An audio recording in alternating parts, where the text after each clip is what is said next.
There's a reason most people live far below their potential. They only set goals that feel safe, goals that are familiar, goals that don't threaten the identity they've built up over time.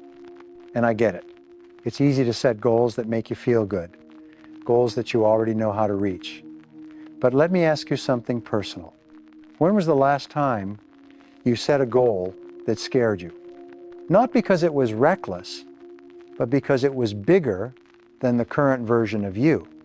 The truth is, most people avoid those kinds of goals. They confuse fear with danger. They think discomfort means they're going in the wrong direction. But what if I told you the exact opposite is true? What if fear wasn't a warning sign, but a compass? I've spent over 4 decades helping people transform their lives. And if there's one lesson I've seen repeated again and again, it's this: your greatest growth lives just beyond your greatest resistance. In this video, I'm going to teach you how to do what 95% of people never will.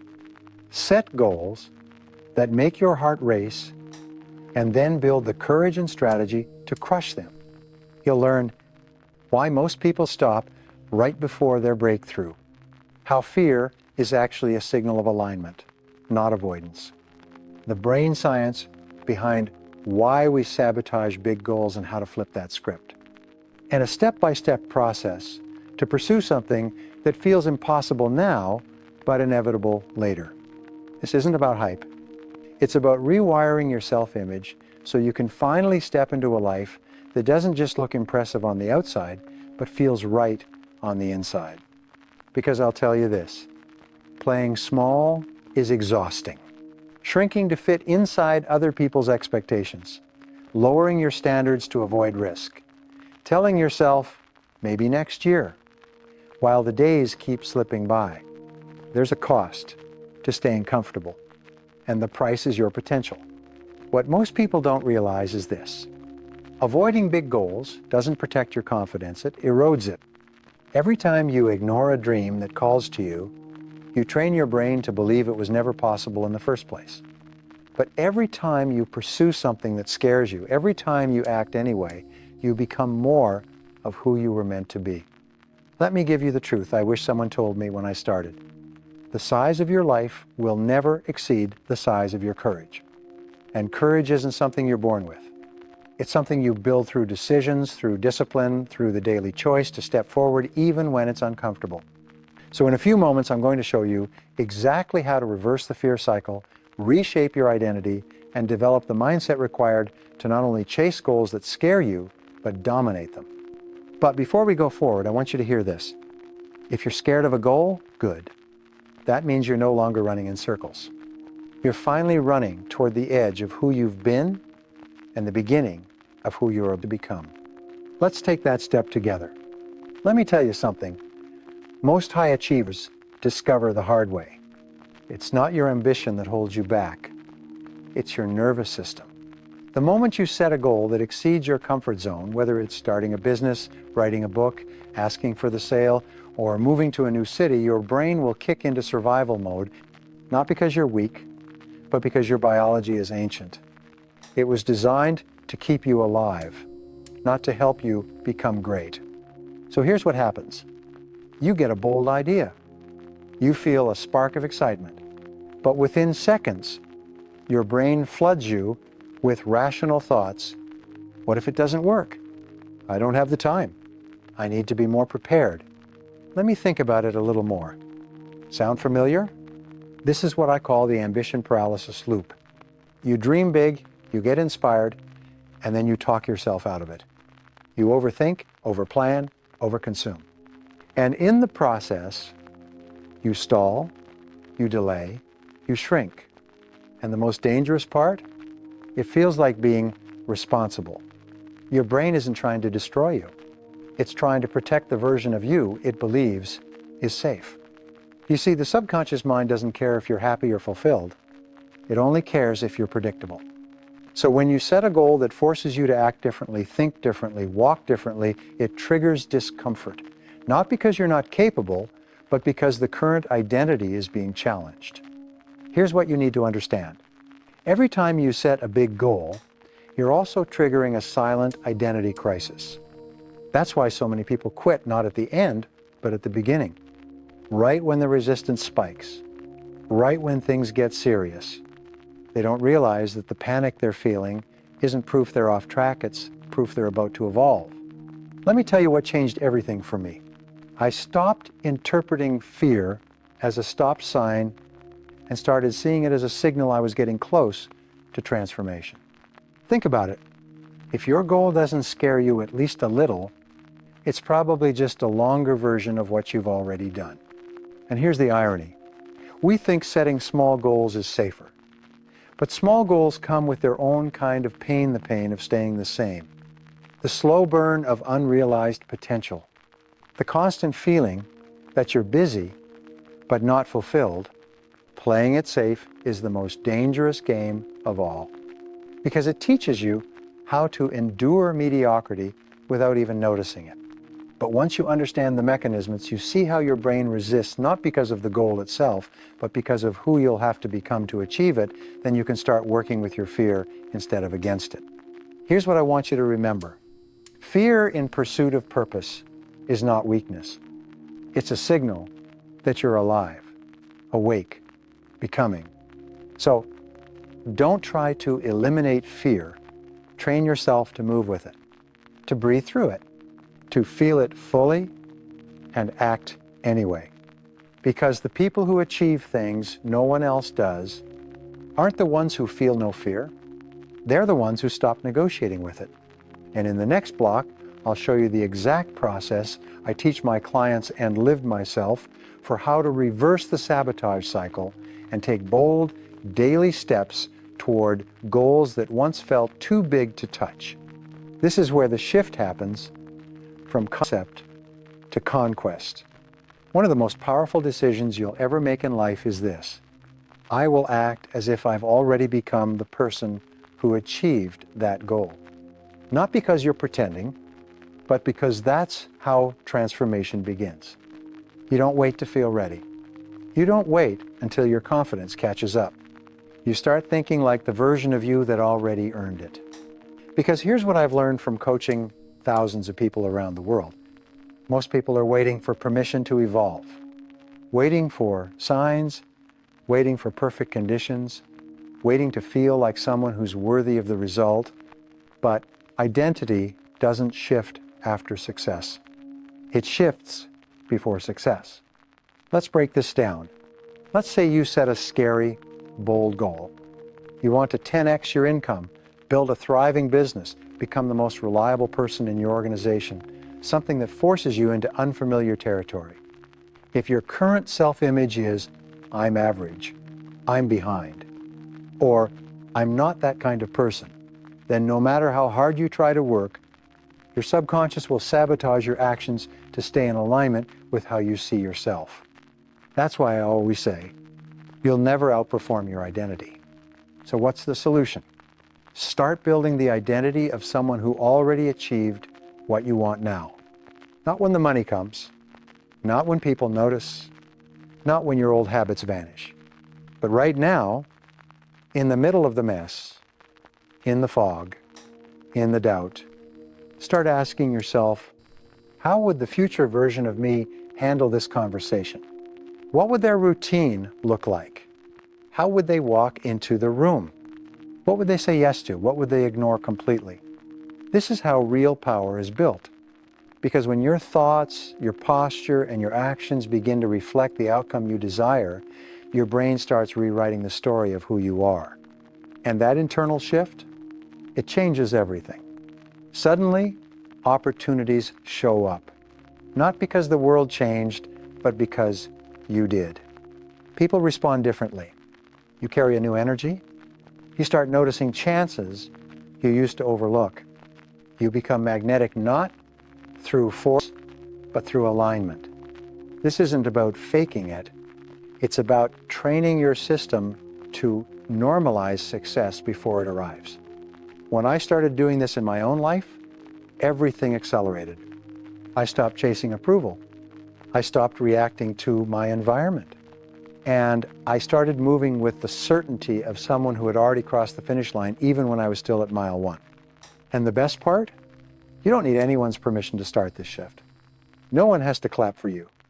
No one even needs to understand you. This is quiet work, internal work, strategic work. And once your identity is aligned with your goal launch, you begin living like the person who already owns the result. You create a mental inevitability. You're no longer chasing success with desperation. You're claiming what you've already decided belongs to you. And from there, momentum becomes natural. Habits stick. Discipline feels lighter. Progress compounds. In the next block, I'll walk you through the daily structure I use to lock in this new identity, stay emotionally stable under pressure, and move forward even when fear tries to pull you back. But for now, remember this. Success doesn't start with strategy. It starts with identity. And the person who believes always moves faster than the one who hesitates. Let's make something clear. Big goals are not achieved in big moments. They're achieved through tiny, deliberate acts of courage repeated daily. And the people who get there, they don't wait for motivation. They build systems that make action non-negotiable. That's what this block is about. How to build a rhythm that carries you forward when your mind tries to pull you back. Let me give you the framework I've used for decades, both for myself and the thousands of people I've trained. I call it the identity reinforcement loop.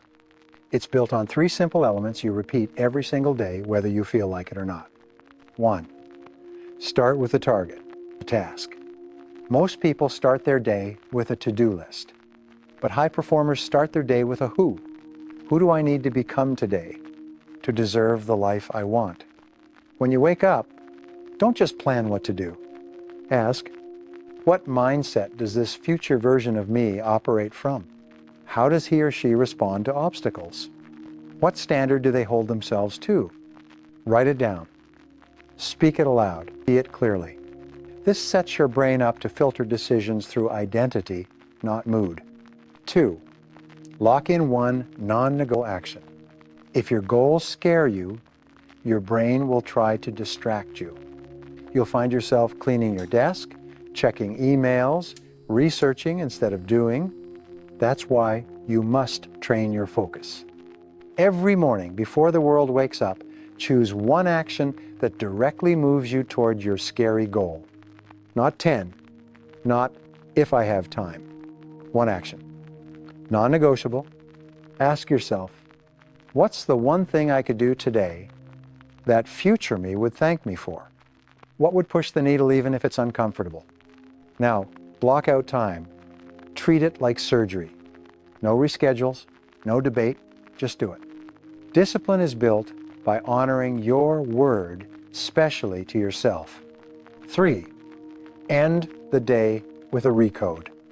Here's what nobody tells you. Progress doesn't just come from doing more, it comes from acknowledging what you've done. Every night, take 5 minutes to review. What did I do today that aligned with my future identity? Where did I shrink? And what can I learn from it? What version of me will I show up as tomorrow? This is your nightly recode.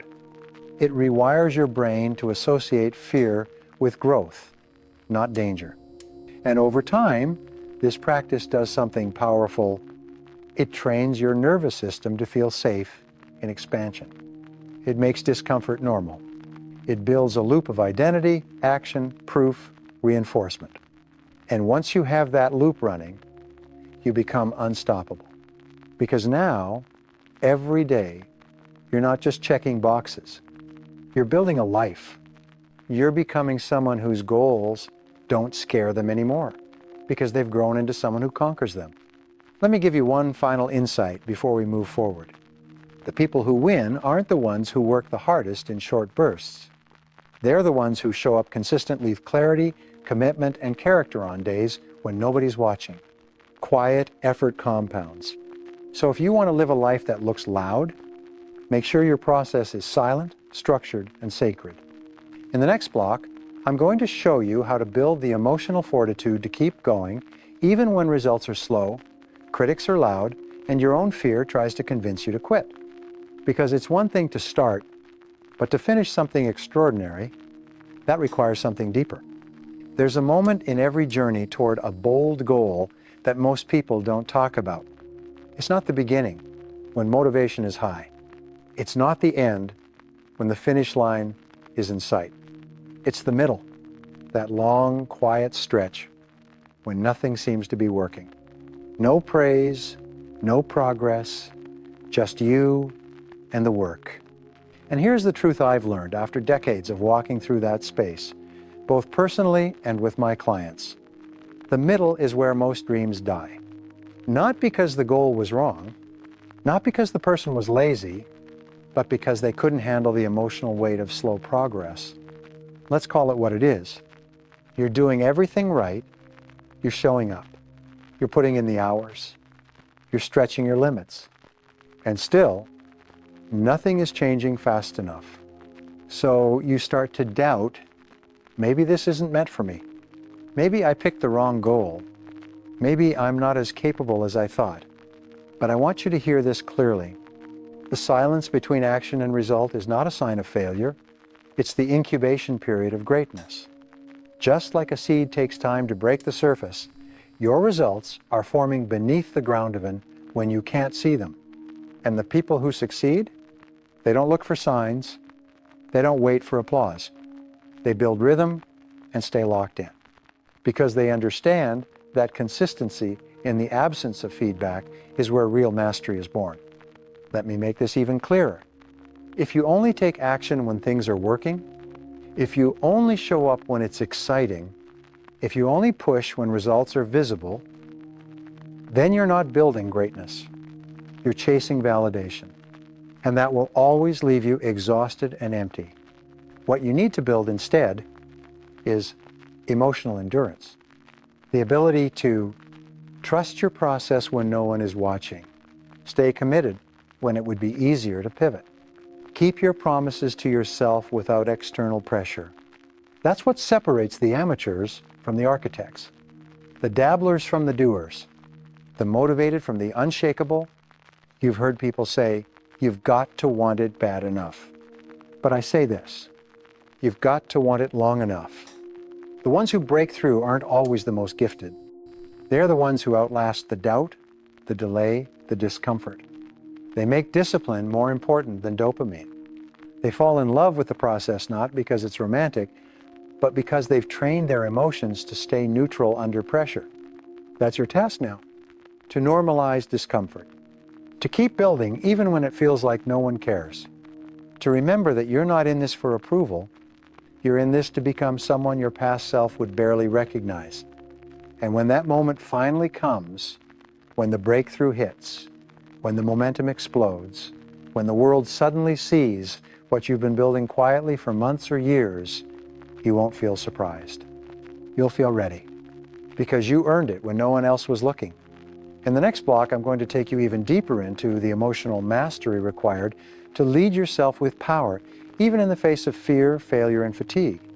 Because to conquer goals that scare you, you don't just need strength. You need stillness under fire. There comes a point on the path to any meaningful goal where no one else can help you. Not your mentor, not your friends, not even the people who love you most. Because no matter how much guidance you get, only you can lead yourself through the fire. This is where most people freeze. They start strong, fueled by external inspiration, excitement, or accountability. But the moment the pressure hits, the moment things stop feeling fun or clear or supported, they start to collapse inward. They stop making decisions. They start waiting for signs. And without even realizing it, they give away their power. But I want you to understand something. Very few people will ever tell you the most powerful version of you doesn't need ideal conditions to take action. He leads anyway. She moves forward anyway. Even when the goal is terrifying, even when doubt is loud, even when no one's cheering, because real leadership, internal leadership, doesn't show up when things are easy. It shows up when you're in the dark, unsure, and tempted to shrink, and instead you choose to stand up straighter. Let me ask you this. When life gets noisy, do you become quiet inside? When people doubt you, Do you still believe in your plan? When pressure builds, do you fold or do you focus? You see, the journey to massive goals will always include seasons of instability. That's not a mistake, that's the test. Because you don't build power when things are going well. You build it when everything in you wants to quieten. You decide to keep going. You lead yourself by doing things that are inconvenient. You lead yourself by acting with discipline when motivation disappears. You lead yourself by honoring your future, even when your present feels heavy. Let me tell you something I've repeated to myself for decades. If you want to lead others, master leading yourself when no one is watching. Because the person who stays grounded in chaos, who sticks to the plan in discomfort, who doesn't flinch when failure whispers in their ear, that person earns the right to achieve the kind of success that most people only talk about. And that leadership, it's not a title. It's not a moment. It's a muscle. And you build it every time you show up when it would have been easier not to. So what does this mean in practice? It means setting boundaries no one else understands. Saying no to comfort when the world offers it. Choosing long-term strength over short-term relief. And yes, it means being misunderstood.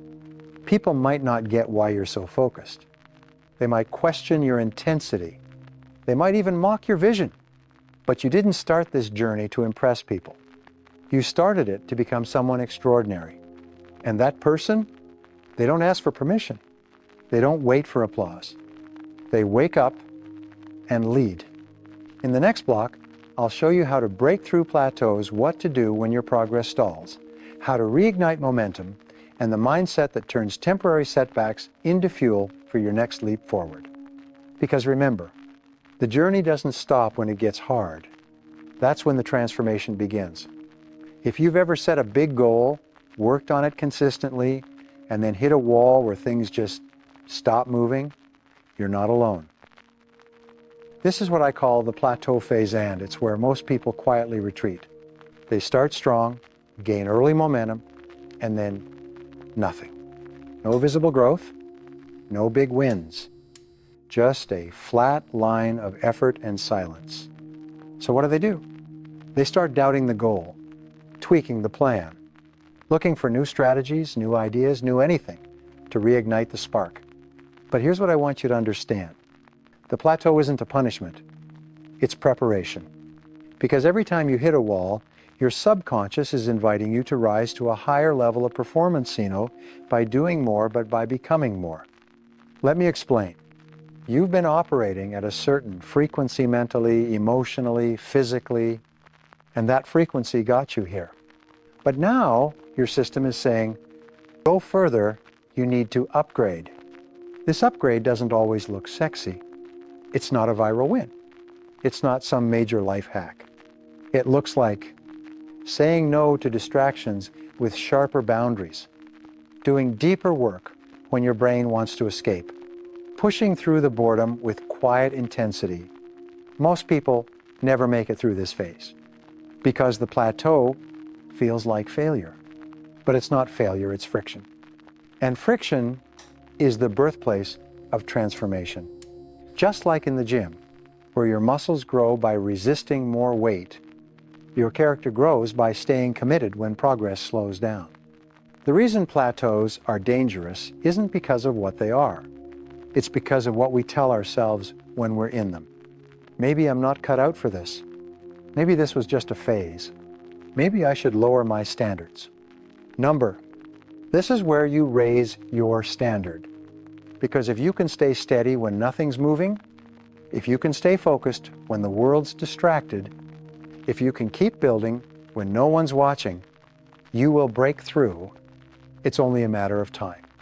So what can you do practically during this phase? 1, double down on the process. Recommit to the actions that got you here. Don't chase novelty. Reinforce the foundation. 2, tighten your environment. Audit what surrounds you. Reduce noise.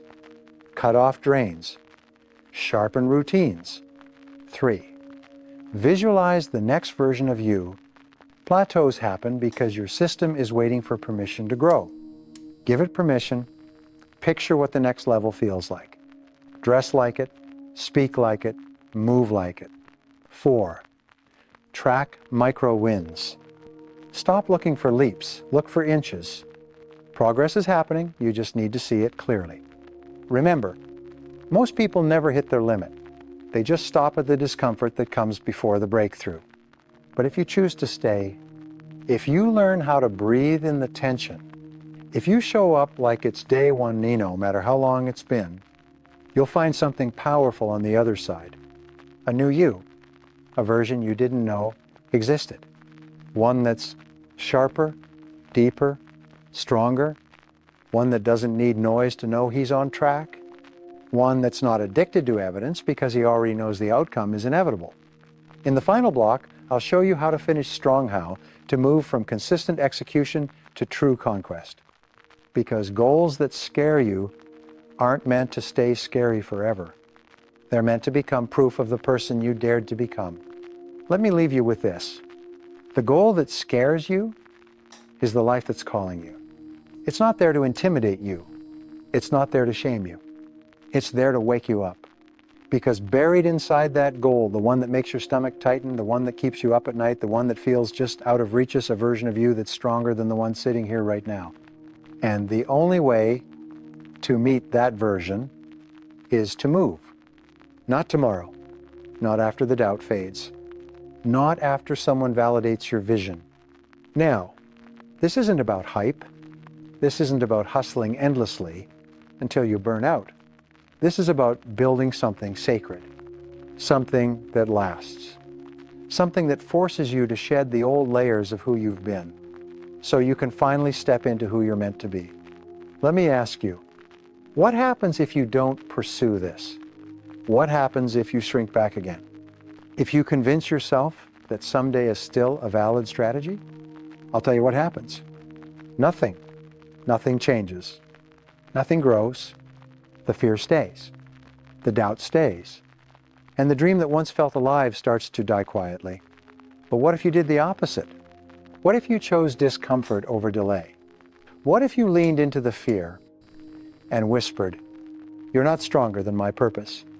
What if, for the first time in your life, you chased a goal that scared you and conquered it? Not because it was easy, but because you decided that being safe was no longer acceptable. Listen to me. You are not too late. You are not too far behind. And you are absolutely not average. You're just untested. And fear is the only doorway to your next level. So set the goal. The one that makes your voice shake when you say it out loud. The one that makes people raise their eyebrows. The one that feels impossible today but inevitable in your spirit. And then conquer it. Not overnight. Not all at once. But every single day with precision, with presence, and with the fire of someone who finally knows. The dream doesn't belong to the fearless. It belongs to the relentless. Let the world wonder how you did it. Let them doubt. Let them wait. Because when they finally see you win, they won't know the hours, the silence, the fight. But you will. And you'll carry that power not as a story you tell, but as a life you built. Now go and become the proof that it's possible.